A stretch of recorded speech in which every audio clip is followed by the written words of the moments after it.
Tahun 1957, dunia sedang jatuh cinta kepada masa depan. Tenaga nuklir dipromosikan sebagai jawaban atas segalanya. Dia murah, dia bersih, dan dia aman. Namun di sebuah pantai terpencil di Inggris, sesuatu berjalan sangat salah. Tanpa ledakan, tanpa sirine, tanpa evakuasi. Sebuah reaktor nuklir terbakar dari dalam, melepaskan radiasi ke udara sementara pemerintah memilih untuk diam. Hampir 3 dekade sebelum Chernobyl. Ini adalah kesalahan nuklir yang hampir dihapus dari sejarah. Namanya Windscale.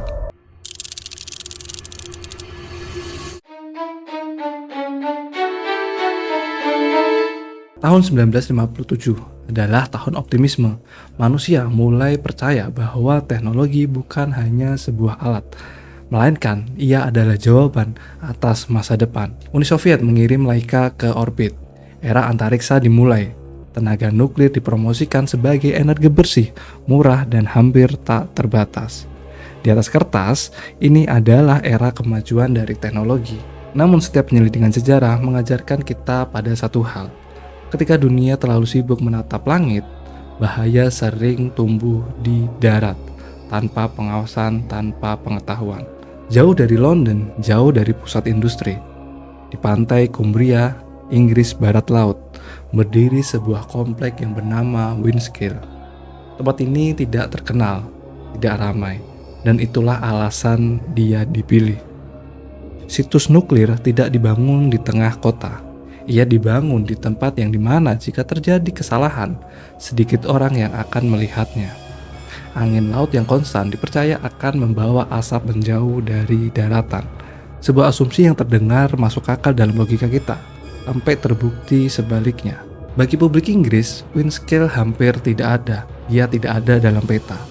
Tidak ada di berita, tidak ada di diskusi, dan tidak ada kekhawatiran. Tenaga nuklir yang dipandang sebagai simbol kedaulatan nasional, Inggris ingin sejajar dengan Amerika dan Uni Soviet. Di balik pagar kawat, pekerja berlangsung secara cepat. Tekanan politik semakin tinggi. Reaktor harus beroperasi. Plutonium harus diproduksi. Dan keselamatan datang belakangan.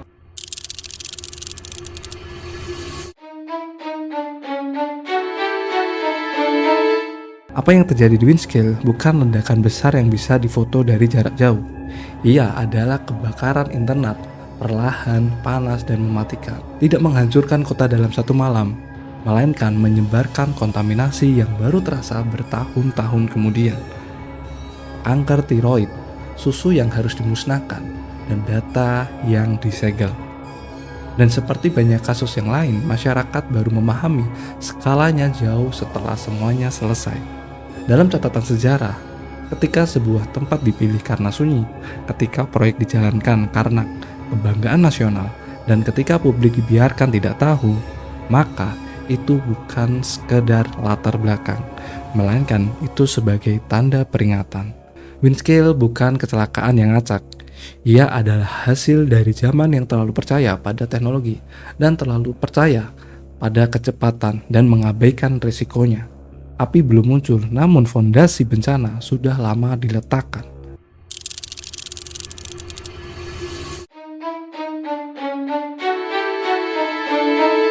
Jika bagian satu adalah latar kejahatan, maka bagian dua ini adalah alat yang akan digunakan.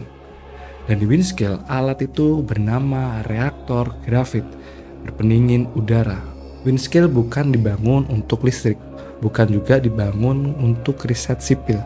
Bukan untuk masa depan yang hijau, ia dibangun untuk senjata. Pada akhir 1940-an, Inggris tertinggal, Amerika Serikat dan Uni Soviet sudah lebih dulu memiliki bom atom. Tekanan politik pun muncul. Inggris harus mengejar secara cepat ketertinggalannya. Dan ketika kecepatan menjadi prioritas, keselamatan sering terjadi menjadi kompromi. 2 reaktor dibangun, PL nomor 1 dan PL nomor 2. Inti reaktor terdiri dari balok grafit besar. Saluran-saluran tempat cartridge uranium dimasukkan. Uranium dibungkus aluminium. Reaktor ini didinginkan dengan udara yang ditarik keluar melalui cerobong tinggi menggunakan kipas yang besar. Secara teori, ini aman. Tidak ada air, tidak ada risiko kehilangan pendinginan. Namun teori ini tidak hidup di dunia nyata. Masalahnya sederhana namun mematikan. Jika sebuah cartridge keluar dari jalurnya melewati tangki penampungan jatuh ke laut, maka uranium panas bisa terbakar di udara. Para insinyur tahu ini. Sir John Cockcroft, kepala proyek dan peraih Nobel, menyadari bahayanya. Solusinya adalah filter cerobong. Filter besar, berat, mahal, dan memperlambat proyek. Banyak yang menentangnya. Mereka menyebutnya ini berlebihan dan tidak perlu. Filter itu dijuluki secara sinis. Namanya Cockcroft Folly. Dalam catatan sejarah, setiap kali langkah keselamatan diberi julukan ejekan, biasanya itu karena mengganggu target produksi. Begitu reaktor aktif, masalahnya mulai muncul. Cartridge sering meleset dari jalur. Ia pecah bahkan meledak kecil di dalam inti. Dan staf harus masuk ke area radiasi tinggi, menyapu cartridge yang jatuh, memperbaiki kerusakan secara rutin. Pengujian menunjukkan tingkat radiasi di sekitar pabrik dan di desa terdekat itu meningkat. Informasi ini tidak dipublikasi dan ia tidak diklasifikasikan. Karena mengakui masalah berarti memperlambat produksi plutonium. Dan itu tidak bisa diterima. Di titik ini tidak ada api, tidak ada asap. Namun semua elemen bencana sudah lengkap. Desain yang sudah diketahui cacat dan tekanan politik, data yang disembunyikan, dan rutinitas berbahaya yang dinormalisasi. Dalam setiap penyelidikan besar, bencana jarang datang secara tiba-tiba. Ia datang karena terlalu banyak orang yang berkata, ini masih bisa diterima. Berkas bagian 2 ditutup, reaktor berdiri, produksi berjalan, dan panas mulai menumpuk.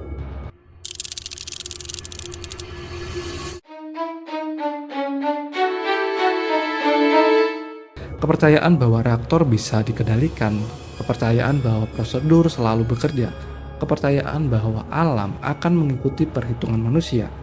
Windscale membuktikan sebaliknya. Musuh yang tidak terlihat dan energi Wigner. Reaktor grafit punya masalah unik. Masalahnya yang tidak bisa terlihat oleh mata. Namanya Wigner Energy. Saat grafit dibombardir neutron, struktur atomnya menyimpan energi internal. Jika energi ini tidak dilepaskan secara teratur, ia akan dilepaskan secara tiba-tiba dan tak terkendali. Solusinya adalah prosedur rutin, Wigner Energy Release. Pemanasan yang terkontrol dilakukan berkala. Seharusnya ini aman, namun seharusnya gitu ya guys. Pada 7 Oktober 1957, tanda pertama mulai muncul. Operator PEL nomor 1 mencatat hal yang aneh. Suhu inti lebih tinggi dari biasanya. Ini bukan alarm, ini penyimpangan kecil.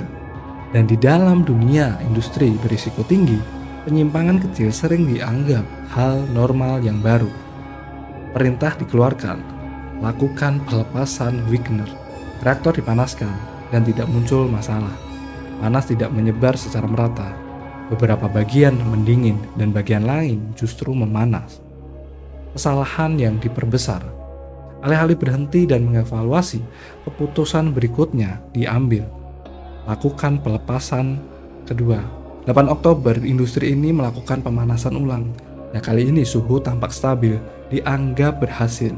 Namun yang tidak diketahui operator, beberapa cartridge uranium sudah mencapai kondisi yang berbahaya. Aluminium pelapis mulai melemah, uranium mulai bereaksi pada udara. Api tidak muncul sebagai kobaran, ia muncul sebagai oksidasi diam-diam. Pada tanggal 10 Oktober, reaktor tidak mendingin. Pagi hari, pada tanggal 10 Oktober 1957, reaktor yang seharusnya mendinginkan, namun suhu terus naik. 400 derajat Celcius, lalu lebih tinggi lagi. Operator mempercepat kipas pendingin. Logika sederhananya, lebih banyak udara, lebih dingin. Masalahnya, udara juga berarti oksigen, dan oksigen adalah bahan bakar api. Sensor di cerobong mendeteksi radiasi tinggi. Asumsi pertama, cartridge pecah. Ini pernah terjadi sebelumnya dan selalu terkendali. Namun kali ini asumsi itu salah. Dan di luar gedung, staf mulai melihat asap keluar dari cerobong. Bukan uap, bukan kondensasi. melainkan asap. Tom Hughes, asisten manajer reaktor, memakai perlindungan radiasi dan melihat langsung ke inti. Yang ia lihat bukan angka dan juga bukan grafik. Ia melihat saluran bahan bakar menyala berwarna merah. Di dalam dunia reaktor nuklir, itu berarti satu hal, api sudah menyala di dalam inti.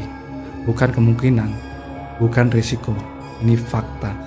Api Windscale bukan hasil satu kesalahan yang fatal. Ia lahir dari pemahaman parsial, asumsi yang diwariskan dan tekanan untuk tetap berjalan. Tidak ada tombol darurat besar. Tidak ada satu keputusan yang jahat.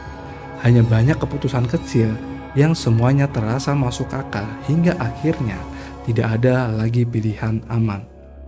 Berkas bagian 3 ditutup. Api telah menyala dan sekarang manusia hanya bisa mencoba menyelamatkan apa yang tersisa.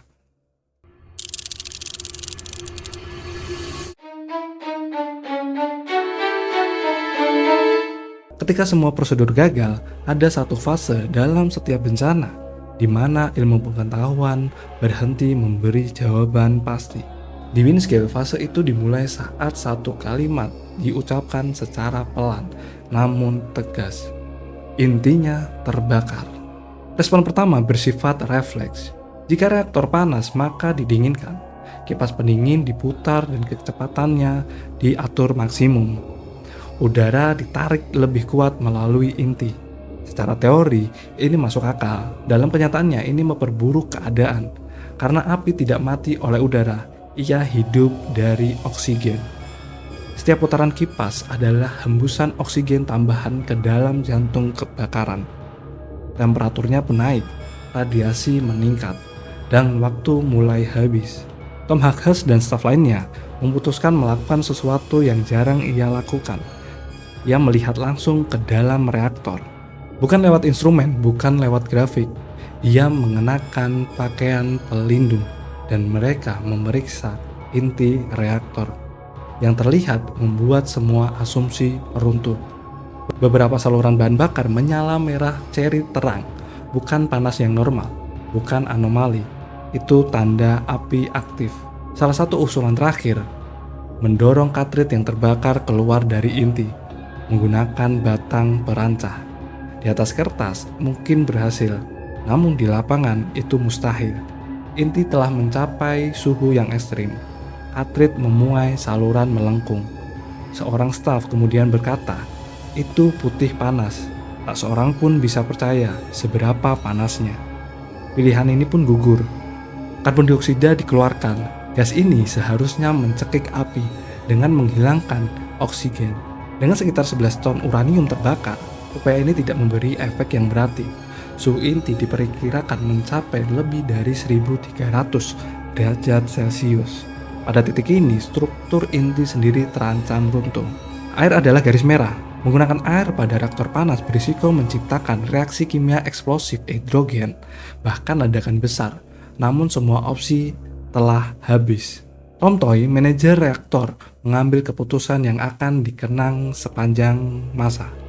Air digunakan, selang dipotong, nozzle dilepas, air disemprotkan langsung ke inti. Hanya sekitar 1 meter di atas pusat api. Toy tidak bersembunyi, ia naik kembali ke gedung reaktor untuk mengamatinya secara langsung. Ia mencari satu tanda, ledakan hidrogen. Jika itu terjadi, tidak ada yang bisa ia lakukan. Menit demi menit berlalu, tidak ada ledakan. Air mulai menurunkan suhu secara perlahan. Keputusan terakhir diambil, ventilasi dan aliran udara dimatikan sepenuhnya. Ini langkah yang berisiko. Api bisa menyedot udara dari celah lain. Dan memang itu yang terjadi. Pelat inspeksi menolak dibuka, seolah inti sedang menarik udara terakhir untuk tetap hidup. Namun akhirnya, api mulai memudar, api melemah, lalu padam. Air terus dialirkan selama 24 jam penuh, hingga inti benar-benar dingin. Dalam catatan sejarah, kebakaran Windscale tidak dipadamkan oleh satu solusi brilian. Ia dipadamkan oleh keberanian individu, keputusan di bawah tekanan ekstrim, dan keberuntungan yang tipis.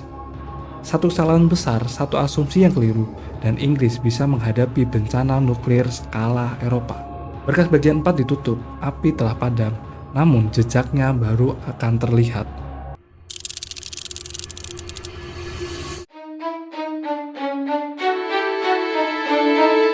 Radiasi tidak hilang, ia menyebar. Api di windscale akhirnya padam. Tapi dalam penyelidikan apapun, memadamkan api bukan akhir dari kasus. Justru disinilah akibat sebenarnya mulai terlihat.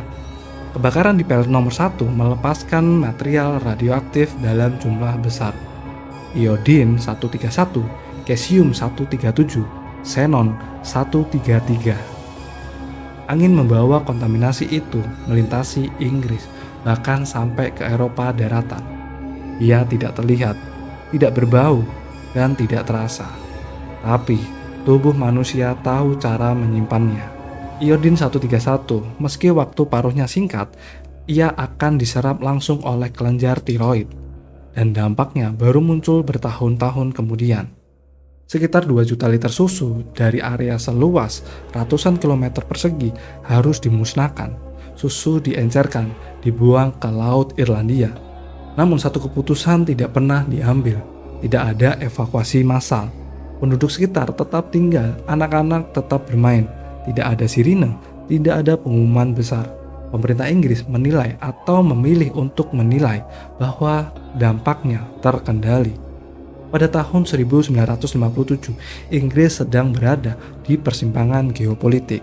Perdana Menteri Harold Macmillan sedang menjalin kesepakatan penting dengan Presiden Amerika Serikat. Mengakui bencana besar berarti mempertaruhkan posisi Inggris sebagai mitra nuklir yang dapat dipercaya. Maka narasinya diperkecil, data dibatasi, dan windscale perlahan menghilang dari berita. Banyak orang yang mencegah bencana jauh lebih besar tidak pernah disebutkan secara luas. Tom Toy yang berulang kali memanjat gedung reaktor di tengah radiasi yang tinggi tidak pernah mencari sorotan. Ironisnya, ia hidup hingga umur 90 tahun. Bukan karena reaktor itu aman, melainkan karena dalam bencana ini keberanian manusia kebetulan lebih cepat dari konsekuensi biologisnya. Pel nomor 1 ditutup selamanya. Sekitar 17 katrit uranium rusak masih terkubur di dalam inti reaktor. Dan pel nomor 2, meski tidak terbakar, ia juga dimatikan. Tidak ada lagi reaktor grafit berpendingin udara yang dibangun di Inggris setelah itu. Windscale berganti nama menjadi Sellafield. Situsnya masih aktif, namun sejarahnya tetap terkunci di balik beton dan arsip.